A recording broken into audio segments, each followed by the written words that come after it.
रमेश जी आखिर क्या बात है? 3 बार समन भेज दिया गया है अरविंद केजरीवाल जी को, लेकिन केजरीवाल जी हाजिर होने का नाम ही नहीं ले रहे हैं। क्या लगता है छुट्टियां बिताने से उनको फुर्सत नहीं मिल रही? देखिए साजिया जी, सबसे बड़ी बात है कि जो खुद एक सिविल ऑफिसर रह चुका है, उन्होंने इनकम टैक्स ऑफिसर थे, वो मतलब जो पास करके उसी एग्जाम से गए थे यूपीएससी का, उसके बावजूद अगर उनमें कोई भी समस्या नहीं है, अगर वो पाक साफ हैं, तो आखिर ईडी के समक्ष प्रस्तुत क्यों नहीं हो रहे हैं? उसमें उनकी सबसे बड़ी प्रॉब्लम कहाँ आ रही है? दूसरी बात, वो कभी खुद जब पॉलिटिक्स में नहीं आए थे रामलीला ग्राउंड या जंतर मंतर पे, तब कहा करते थे कि सीबीआई की समन जाती है और ये नेता लोग आते नहीं हैं। आप समझ जाइए कि ये कितनी बड़ी बात पहले वो बोला करते थे, और खुद जब समन आ रहा है, और ये तीसरी बार है, पहली बार बोला कि हम पॉलिटिक्स उसमें चुनाव है उसमें लिप्त हैं, उसके बाद चले गए पंजाब में अपना वो जो 10 दिन का जो कोर्स था वो करके आए, उसके बाद अब कह रहे हैं अब भी नहीं जा रहे हैं। तो इसका क्या अंदाजा लगाया जा सकता है कि दाल में कुछ ना कुछ तो काला है? दाल में कुछ ना कुछ तो काला है, या फिर पूरी दाल ही काली है? इसका जवाब तो संजीव कौशिक जी हमें दे देंगे। संजीव जी, क्या बात है, दाल में कुछ काला है या दाल ही पूरी काली है? समस्या क्या है? अरविंद केजरीवाल जी को इतना छुपते हुए क्यों फिर रहे हैं? सवाल पूछ रहा है विपक्ष। किस ईडी के सामने जाकर के नतमस्तक हो जाए अरविंद केजरीवाल? उस ईडी के सामने जो ईडी देश के 95% विपक्षी नेताओं के ऊपर कार्रवाई करती है, कन्विक्शन रेट 0.46% रहता है उसका, उसके बारे में आप बात कर रही हैं? अरे वो सत्ता के चरणों में लोटपोट करते हुए की जांच एजेंसी के बारे में बात कर रही हूँ। आपका नजरिया कुछ भी हो सकता है, ठीक है, आप करें, लेकिन मैं तो आंकड़े बताऊंगा ना, लोगों को आंकड़े मैं बताऊंगा कि 6000 से ज़्यादा यदि ईडी ने पिछले 10 वर्षों में एफआईआर दर्ज किए हैं, तो उसमें से कन्विक्शन रेट क्या है? विपक्षी नेताओं के ऊपर कार्रवाई की 95%। जो देश के बड़े बड़े अदालतों में लाखों करोड़ों जो मुकदमे लंबित है, तो आप देश की अदालत पे भी सवालिया निशान उठाओगे? अगर ईडी ने नहीं कन्विक्शन रेट का 0 पॉइंट या कुछ भी आप आंकड़े प्रस्तुत कर रहे हो, तो हमारे देश की अदालतों में भी करोड़ों मुकदमे लंबित है, तो क्या अदालत कभी कर रही? अदालतों पे उंगली उठाना गुनाह नहीं है। कभी अदालतों के ऊपर झांक के देखिए, जिनके घर के लोगों को इंसाफ नहीं मिलता है और वो जेल में चक्की पीसते हैं 10 सालों तक, निकलने के बाद में पता चलता है कि नहीं वो निरपराध थे, निर्दोष थे, उसके बारे में जाके बात कीजिए। मैं सिर्फ ये कह रहा हूँ कि ईडी के काम करने की जो शैली है, सीबीआई की काम करने की जो शैली है, वो निश्चित तौर पर विपक्षी पर आप सवाल उठा सकते हैं। बेशक इस देश में सभी को अभिव्यक्ति की आजादी है, लेकिन ये करार देना कि किसी के इशारे पर काम हो रहा है इसलिए नहीं जाएंगे, ये कितना सही? साजिया, अरविंद केजरीवाल की बात कर रही है ना आप, किस हैसियत से बुलाया जा रहा है? यदि अरविंद केजरीवाल ने लीगल नोटिस भेजा है ईडी को, तो ये तो बता दिया जाए, मुख्यमंत्री के हैसियत से, कन्वीनर के हैसियत से, एक्यूज के हैसियत से, गवाह के हैसियत से, किस हैसियत से बुलाया जा रहा है? केवल इसलिए कि आप पूछताछ के लिए बुलाइए और पीएमएलए एक्ट के तहत गिरफ्तार कर लीजिए कोई सवाल करने पर, केवल इसलिए? ऐसा नहीं चलेगा हिंदुस्तान में। जबरदस्ती आपको करना है, जाइए घर से उठा के लाइए और गिरफ्तार करके जेल में डाल दीजिए।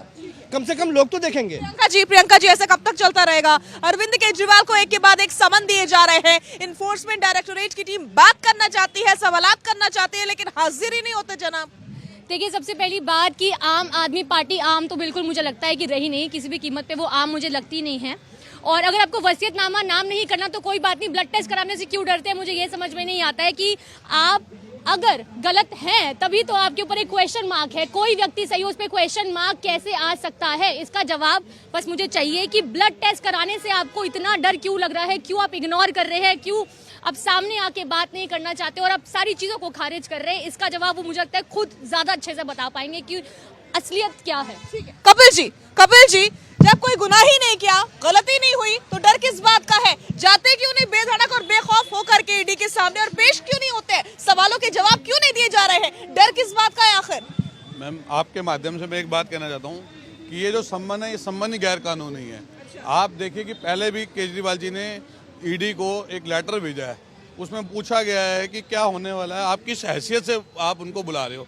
क्या राष्ट्रीय संयोजक की वजह से, सीएम होने के नाते बुला रहे हो, या इस जो आप शराब नीति बता रहे हो उसमें एक्यूज होने के नाते बता रहे हो? लेकिन ईडी ने अभी तक कोई भी जवाब नहीं दिया है। तो फिर जब यही बात है तो फिर देश के जितने भी गुनहगार होंगे, कोई किसी को मार के चला जाएगा, उसको पुलिस गिरफ्तार करेगी, तो वो यही सवाल पूछने लगेगा कि किस हैसियत से मुझे गिरफ्तार कर रहे हो, पहले सबूत तो दिखाओ। ये संबंध जो है राजनीति से प्रेरित है। आपको पता है लोकसभा चुनाव सर पे, क्या ये टाइमिंग ठीक है? आपको लगता है टाइमिंग ठीक है? टाइमिंग देख करके समन भेजना चाहिए। आप ये चीज देखिए कि जो ईडी है और जो सीबीआई है, ये नरेंद्र मोदी जी के दो तंत्र हैं जो पूरे के पूरे विपक्ष को खत्म करना चाहते हैं। ये चाहते ही नहीं है कि देश में कोई आवाज उठा सके।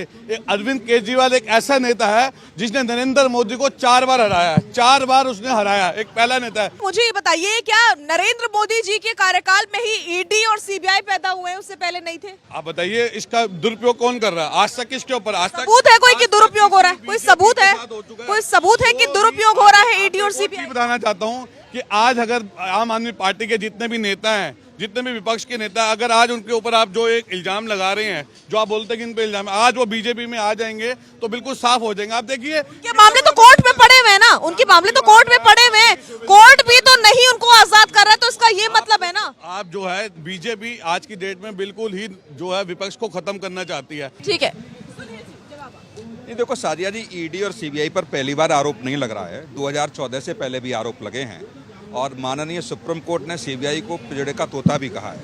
आज बीजेपी सत्ता पक्ष में है, जब बीजेपी विपक्ष में थे तो बीजेपी ने भी सीबीआई और ईडी पर आरोप लगाए हैं। आपने देखा होगा कि जब समाजवादी पार्टी केंद्र में कांग्रेस को समर्थन कर रही थी तो माननीय मुलायम सिंह यादव ने कई बार कहा कि सीबीआई से हमें कांग्रेस डराती है। तो ये तो आरोप प्रत्यारोप तो चलता है, लेकिन ये जरूर है निश्चित तौर से लोकतंत्र में जो लोग भारतीय संवैधानिक व्यवस्थाओं पर बैठे हुए हैं तो संवैधानिक एजेंसियों का उनको मुझे लगता है सम्मान करना चाहिए।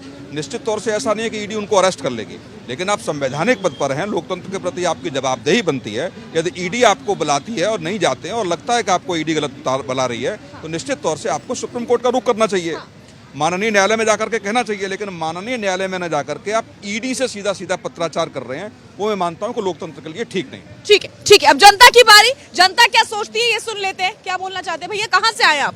मैं इटावा मैनपुरी से हूँ जी। क्या बोलना चाह रहे थे? भाई साहब कह रहे थे कि अरविंद केजरीवाल को ईडी घेरे है। अरविंद केजरीवाल क्यों डरते हैं जब गलत काम नहीं किया? भाई ईडी का सम्मन आया तो आपको जाना चाहिए था। ये एक सरकारी एजेंसी है, न कि किसी पार्टी विशेष की।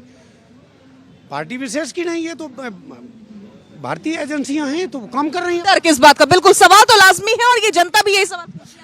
मैं ये कहना चाह रहा हूँ, भाई साहब कह रहे हैं कि मोदी जी को कई बार हरा चुके हैं, तो क्या ईडी मोदी जी भेज रहे हैं इनके घर? क्या बेतुका बयान दे रहे हैं? और कहाँ हरा दिया?